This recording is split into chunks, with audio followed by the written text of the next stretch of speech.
Hello दोस्तों, बहुत बहुत स्वागत है आपका हिंदी मीडियम किस नंबर 1 चैनल स्वयं क्लास में। जैसा कि जानते हैं, मेरा नाम सुनील चौधरी है। आप लोगों के प्यार और स्नेह से हम लोग 1 मिलियन सब्सक्राइब कर चुके हैं, उसके लिए आपका बहुत बहुत धन्यवाद। और जो हमारे आज के क्लास 10th यूपी के बच्चे हैं, उनके लिए केमिस्ट्री की तैयारी कैसे की जाए चैप्टर 1 से चैप्टर 5 तक, क्योंकि आप जानते हैं कि अगर हम फिजिक्स केमिस्ट्री बायोलॉजी को तैयार कर ले तो हमारा जो साइंस का चैप्टर है वो बिल्कुल क्लियर हो जाएगा।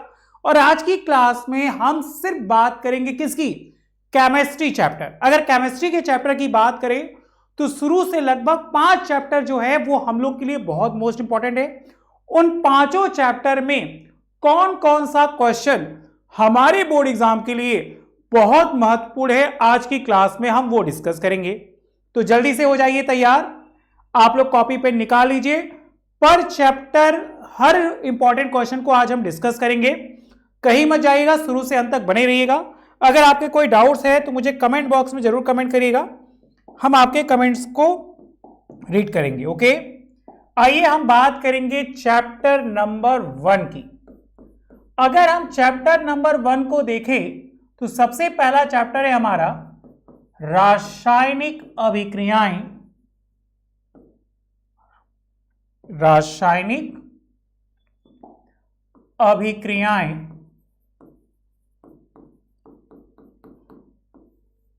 एवं समीकरण।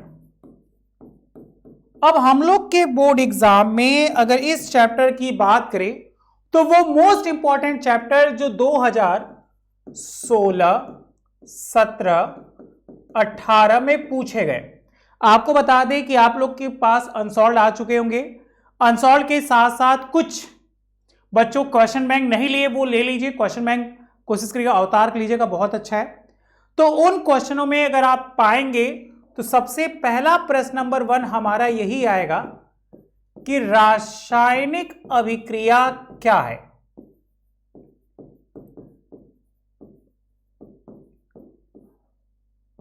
क्या है? अगर आप ये चैप्टर तैयार करेंगे तो इस चैप्टर से लगभग 2 से 4 अंक हम लोग के तैयार हो जाएंगे। ठीक है, तो सबसे पहला क्वेश्चन, रासायनिक अभिक्रिया क्या है? तो वह अभिक्रिया जो भौतिक परिवर्तनों के साथ साथ अभिकारक से उत्पाद की ओर जाती है, ऐसी अभिक्रियाओं को ही कहते हैं, मतलब ऐसी क्रियाओं को ही कहते हैं रासायनिक अभिक्रिया। अगर हम रासायनिक अभिक्रिया की ओर मूव करें तो एक क्वेश्चन और आता है इसमें, क्या? रासायनिक समीकरण, है ना बेटा? तो किसी रासायनिक समीकरण रासायनिक अभिक्रिया का वह रूप है जो हमें इस बात को बताती है कि रासायनिक अभिक्रियाएं किस प्रकार परिवर्तित होती है।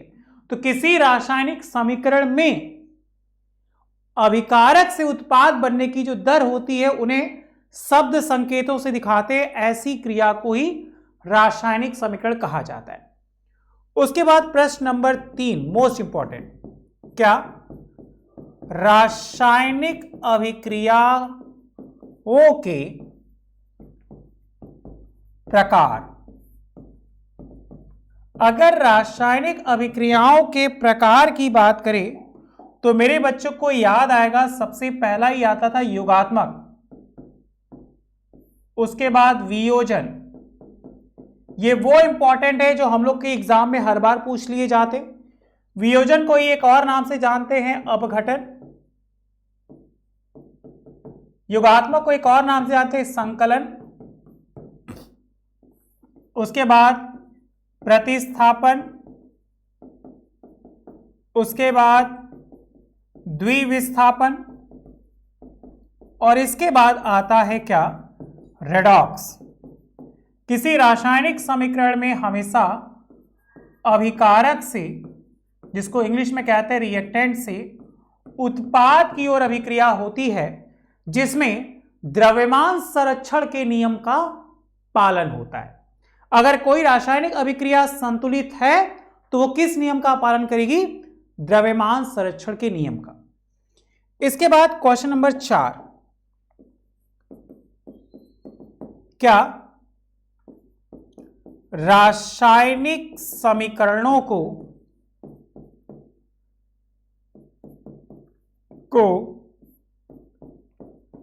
संतुलित कीजिए।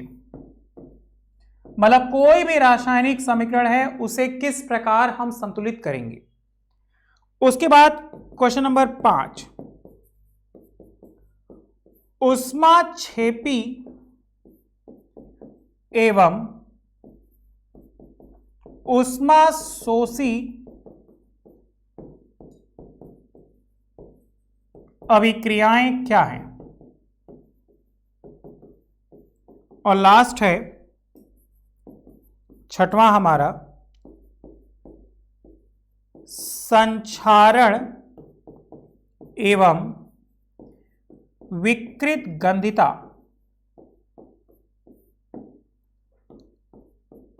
पर टिप्पणी दीजिए। अगर आप इन सभी टॉपिकों को तैयार करते हैं तो 100% आपके मार्क्स बहुत अच्छे आएंगे। जैसे सबसे पहला कह रहा है ऊष्माक्षेपी और ऊष्माशोषी अभिक्रिया क्या है, तो यह कहा गया कि वे अभिक्रियाएं जो ऊष्मा देती हैं, मतलब ऊष्मा दे, ऐसे को कहते हैं क्षेपी। और वो अभिक्रिया जो ऊष्मा लेती है, ऐसे को कहते हैं क्या, शोषी। तो ऊष्माक्षेपी और ऊष्माशोषी याद हो गया। संक्षारण, तो लोहे में जंग लगना एक प्रकार की कैसी विक्रिया है, संक्षारण। उसी तरह विकृत गंधिता, खाद्य पदार्थों का सड़ना। जैसे आपने सुना होगा नाइट्रोजन गैस का इस्तेमाल करते हैं चिप्स को बचाने के लिए, तो वो इस्तेमाल से हमें क्या होगा, विकृत गंधिता नहीं होगी। तो खाद्य पदार्थों का सड़ना ये क्रिया विकृत गंधिता हो गई, और लोहे में जंग लगना ये क्रिया संक्षारण हो गई। इसको कॉपी कर लीजिए, ये हमारा फर्स्ट चैप्टर का मोस्ट इंपॉर्टेंट टॉपिक है जो आपको 2 से 4 नंबर देके जाएंगे। अगर क्लियर है तो यस सर क्लियर करिएगा, अगर वीडियो अच्छा लगे तो लाइक जरूर करिएगा। उसके बाद हम लोग चलेंगे चैप्टर नंबर 2 पे। ठीक है, आइए हम बात करेंगे चैप्टर नंबर 2। कौन, अम्ल, क्षार एवं लवण। अब आप पाओगे कि अगर हम अम्ल, क्षार, लवण की बात करें तो सबसे पहला पॉइंट यही आता है, अम्ल एवं क्षार किसे कहते हैं। दूसरा क्वेश्चन बनता है, उदासीनीकरण क्रिया को समझाइए। तीसरा आपसे कहता है पीएच पैमाना क्या है। चौथा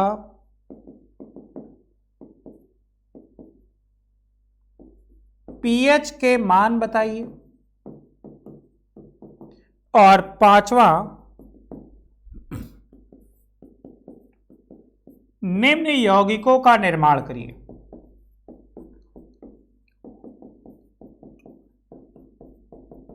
अगर सबसे पहले की बात करें तो सबसे पहला है हमारा अम्ल और क्षार किसे कहते हैं। तो हम लोग पाते हैं कि अम्ल वे होते हैं जो स्वाद में क्या हो, खट्टे हो। देखिए बेटा, अम्ल की बात करेंगे तो अम्ल स्वाद में क्या हो, खट्टे हो। उनमें मुख्यतः क्या आना चाहिए, H+ आयन। अब अम्लों को उनकी गुणवत्ता के आधार पर 2 भागों में बांटा गया, एक प्रबल अम्ल, दूसरा दुर्बल अम्ल। जैसे HCl और H2SO4 ये तुम्हारा हो गया बच्चा प्रबल अम्ल। अगर हम दुर्बल अम्ल की बात करें तो CH3COOH ये तुम्हारा हो गया वीक एसिड, जिसको हम एसिडिक एसिड कहते हैं। क्लियर। उसी तरह अगर क्षार की बात हो तो क्षार स्वाद में कैसे होते हैं, तो क्षार स्वाद में कड़वे होते हैं, उनमें मुख्यतः OH माइनस आयन होता है, ये पहचान है। अगर हम अम्ल की बात किए तो HCl आया, उसी तरह क्षार की बात करेंगे तो NaOH और KOH आएगा। दुर्बल क्षार की बात करेंगे तो CaOH का होल चॉइस और NH4OH आएगा। ये इनकी पहचान है। ओके, नेक्स्ट उदासीनीकरण अभिक्रिया क्या है? तो जब प्रबल अम्ल की क्रिया जैसे मान लीजिए HCl प्रबल क्षार से कराए जैसे मान लीजिए NaOH, तो इन दोनों के संगठन से बनता है NaCl और H2O। तो ये एक प्रकार की कैसी अभिक्रिया है? उदासीनीकरण अभिक्रिया। और यही से निर्माण होता है बच्चा किसका? लवण का। ओके,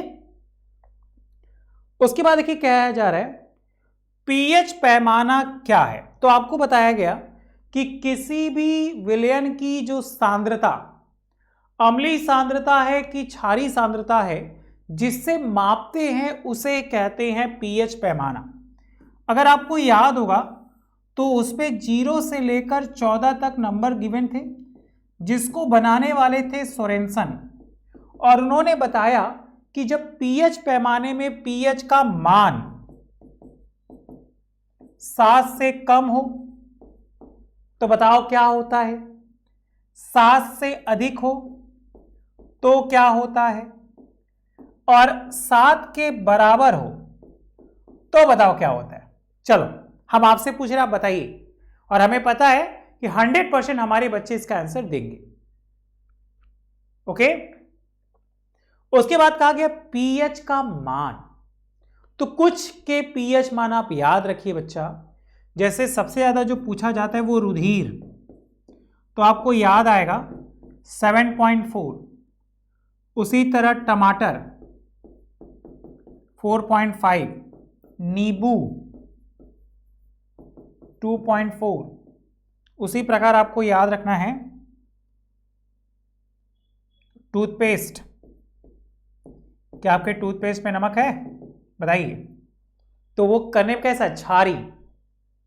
दंत क्षरण को रोकने के लिए टूथपेस्ट का इस्तेमाल करते हैं, क्योंकि दंत क्षरण में अम्ल पैदा हो जाता है, अम्लीय माध्यम जो हमारे दांत को पीला करता है। उसके बाद निम्न यौगिकों का निर्माण करें। अब कौन सी यौगिक? जैसे सबसे इंपॉर्टेंट याद रखिएगा बेकिंग सोडा। बेकिंग सोडा का फॉर्मूला याद रखना है तो NaHCO3, ये सबसे ज्यादा इंपॉर्टेंट है, पूछा जाता है।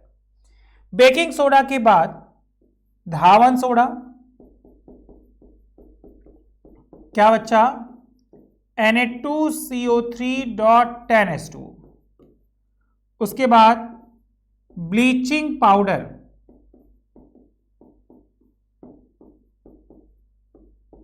क्या? CaOCl2। बताइए इन सब की क्या बनाने की विधि? उसके बाद गुणधर्म, रासायनिक और भौतिक, और उसके बाद उपयोग। अगर इतनी चीजें आप तैयार कर लेते हो तो 100% सेकंड चैप्टर आपका हो जाएगा क्या? क्लियर। जैसा कि फरवरी चल रहा है तो फरवरी में हम इन छोटी छोटी टॉपिकों को पढ़कर अच्छे से एग्जाम में पास हो सकते हैं। आइए आगे चला जाए। चैप्टर नंबर 3, क्या? धातु एवं अधातु। जैसा कि तत्वों का गुणधर्म है मेटल और नॉन मेटल, सबसे पहला क्वेश्चन यही बनता है इसमें, क्या?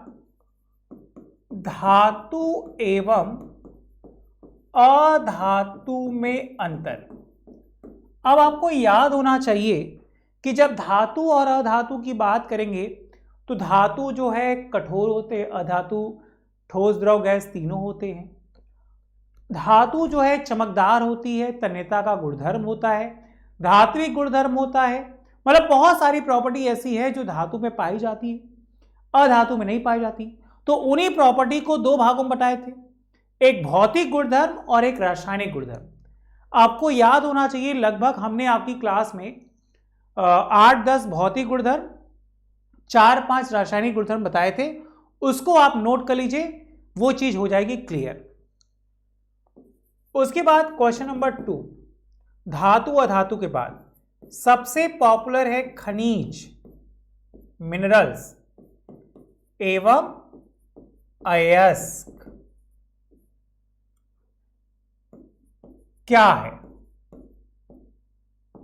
अब आपको याद आना चाहिए कि खनिज वो होते हैं जिनको जिस अवस्था में पृथ्वी से हम प्राप्त करते हैं, फिर उनको हम साफ करते हैं, साफ कर कर जिस मात्रा में पाए जाते फिर भी उनमें अशुद्धि होती है, उन्हीं प्रक्रिया को कहते हैं क्या, अयस्क। और उसके बाद क्रिया धातु कर्म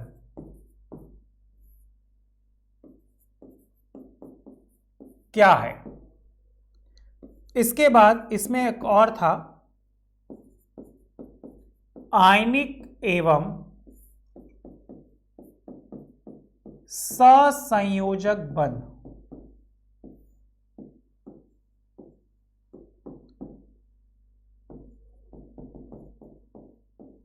फिर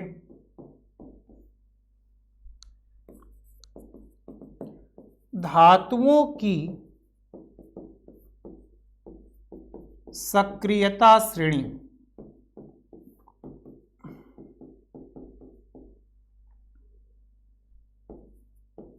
और लास्ट है हमारा,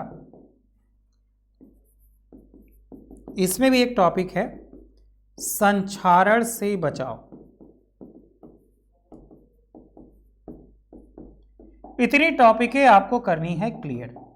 सबसे पहले धातु और अधातु में अंतर, तो आपको याद रखिए भौतिक और रासायनिक गुणधर्म के आधार पर, भौतिक और रासायनिक गुणधर्म के आधार पर हमने आपको याद कराया था कि जैसे तन्यता, आघातवर्धिता, चालकता, ध्वनि, चमक, ये सब भौतिक गुणवत्ता की है।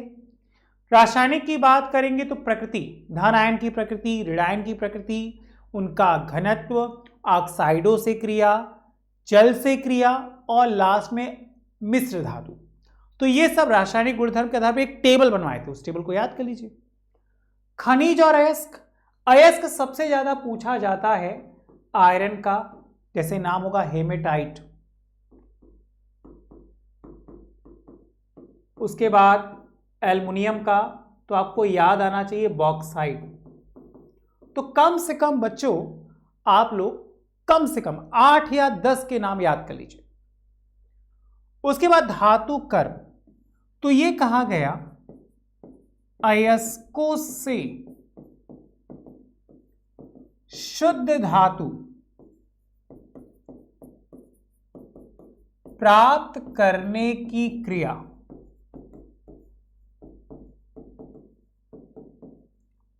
धातु कर्म कहती है। अब ये कुछ चरण में होती है, जैसे सबसे पहला आता है पीसे अयस्क का सांद्रण, अयस्क का सांद्रण, फिर निस्तापन, फिर भर्जन, फिर प्रगलन, और लास्ट में है धातु का शोधन। इतनी प्रक्रियाओं के द्वारा अयस्क को साफ करके शुद्ध धातु प्राप्त करते हैं। उसके बाद आयनिक बंध और सहसंयोजक बंध, तो आपको याद आएगा आयनिक बंध जो है वह इलेक्ट्रॉनों के स्थानांतरण से, और सहसंयोजक बंध जो है वो मुख्यतः साझेदारी, मतलब इलेक्ट्रॉन का आदान प्रदान से बनते हैं। आयनिक बंध बनने के लिए सबसे महत्वपूर्ण धातु का होना, और सहसंयोजक बंध अधातु के बीच में बनते हैं। उसके बाद धातुओं की सक्रियता श्रेणी, तो याद आएगा ली, क, बा, सर, ना का, मतलब कि हमेशा जो अधिक सक्रिय धातु होगा वह अपने से कम सक्रिय वाले को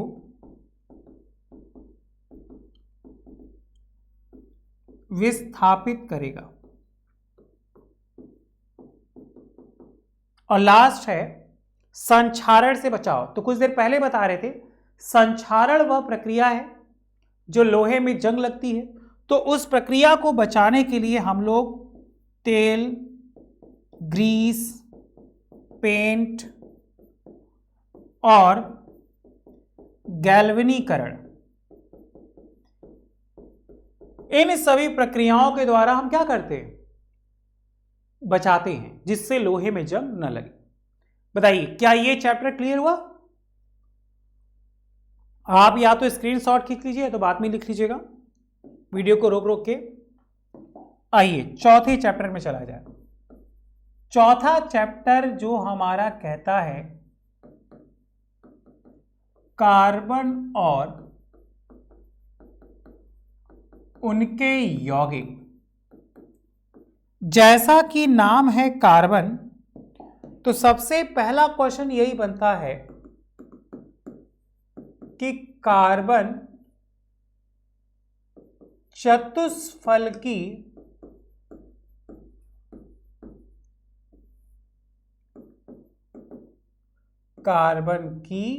चतुष्फलकी संरचना को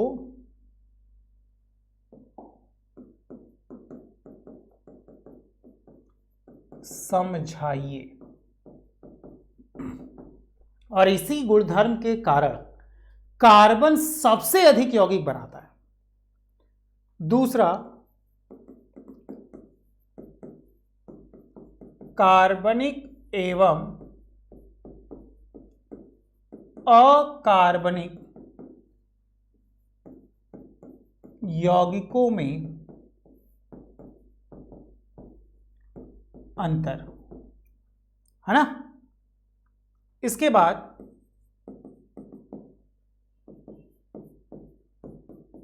लुईस बिंदु संरचना, इसके बाद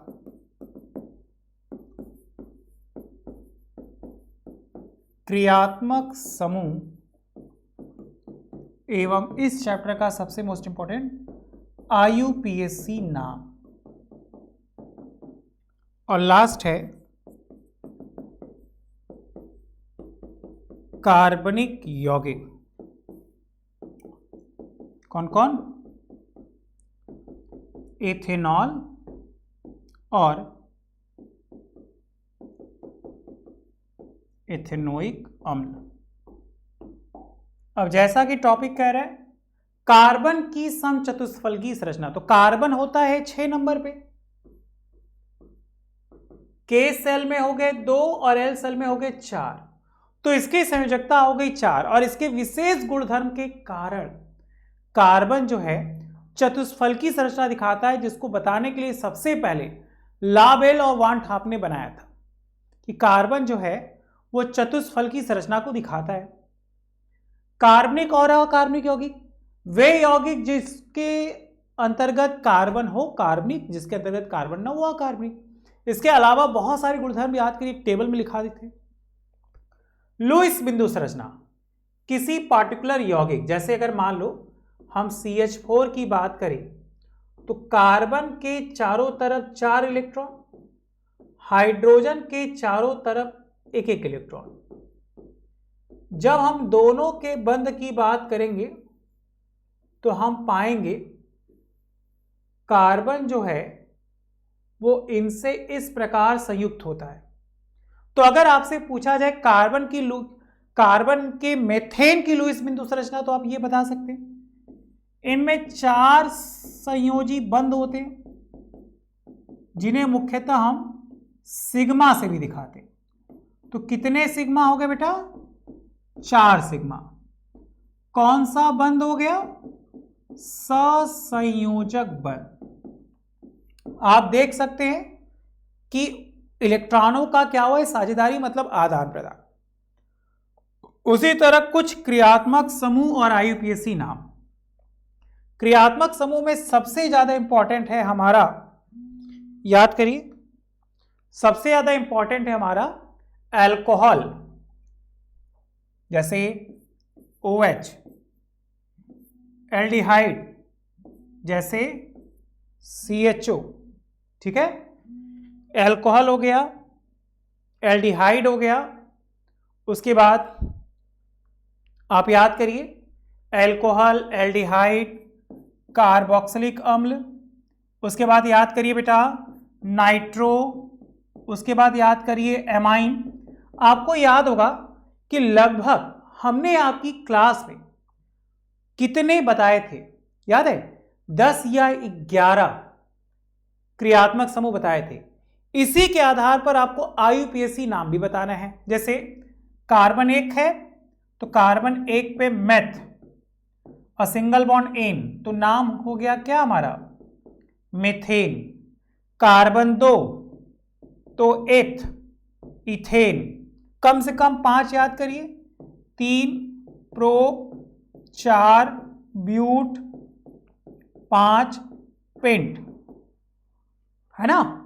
और अगर बात हो इथेनॉल की तो याद करिए C2H5OH, CH3COOH, इनकी निर्माण विधि। उसके बाद गुणधर्म, गुणधर्म कौन सा? भौतिक और रासायनिक। और लास्ट में क्या इनका उपयोग। चलिए अब क्या करिए, इनको कॉपी करिए बेटा, जल्दी से इनको कॉपी करिए। कोई डाउट है तो बताइए। ओके, जल्दी से कोई डाउट है तो बताइए बेटा।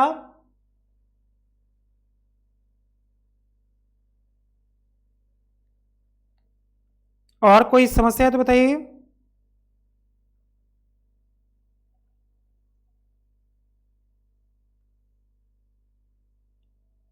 अगर क्लियर है तो यस सर में आंसर दीजिए, तो फिर 5वें चैप्टर पे चला जाए। ओके, आगे बढ़े। चलिए, चैप्टर नंबर हो गया तुम्हारा 5। क्या? तत्वों का वर्गीकरण।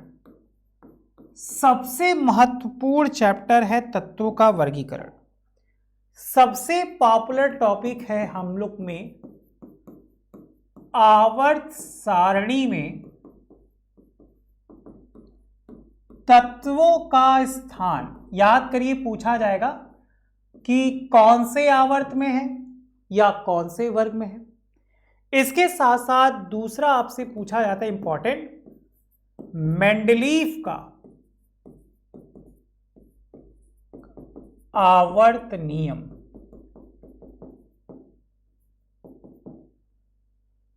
तीसरा, आधुनिक आवर्त सारणी। चौथा,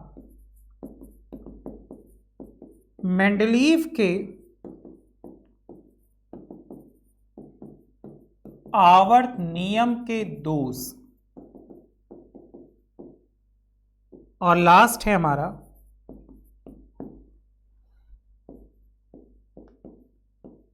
आवर्त सारणी में गुणधर्मों की आवर्तिता। देखिए बेटा, अगर हम सबसे पहली बात करें आवर्त सारणी में तत्वों का स्थान, तो स्थान बताने के लिए कोई एक तत्व दे दिया। जैसे मान लीजिए ये हो गया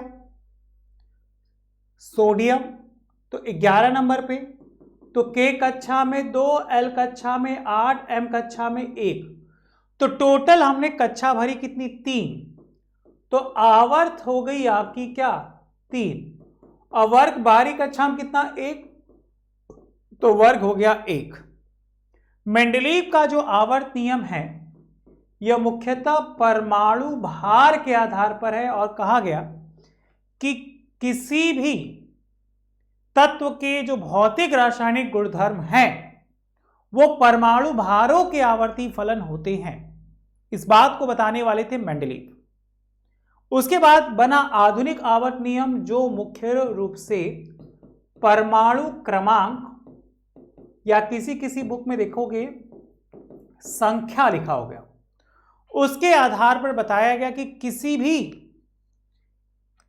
तत्व के जो भौतिक रासायनिक गुणधर्म है वो आधुनिक आवर्त सारणी में किसके बराबर थे? परमाणु संख्या के आधार पर थे। फिर मेंडलीव के आवर्त नियम के दोष बेटा थे 5। जब मेंडलीव ने 1871 में आवर्त सारणी बनाई, उस समय परमाणु भार था, तो पहला क्रम यही हो गया कि परमाणु भारों का क्रम में ना होना। 4 ऐसे स्थान हुए जहां पे परमाणु भार क्या थे? गड़बड़ थे। उसके बाद समस्थानिकों का स्थान ना होना, उनकी आवर्त सारणी में समस्थानिकों के लिए स्थान ही नहीं था। उसके बाद हाइड्रोजन का दोहरा व्यवहार, 2 ऐसे स्थान दिखे जहां हाइड्रोजन को रखा गया, जो कि क्या था बेटा? गड़बड़ था।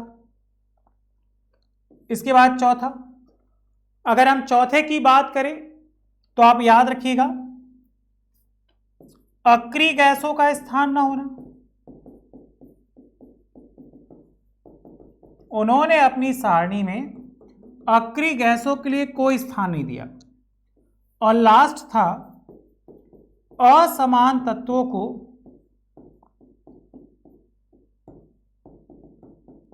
एक ही वर्ग में रखना।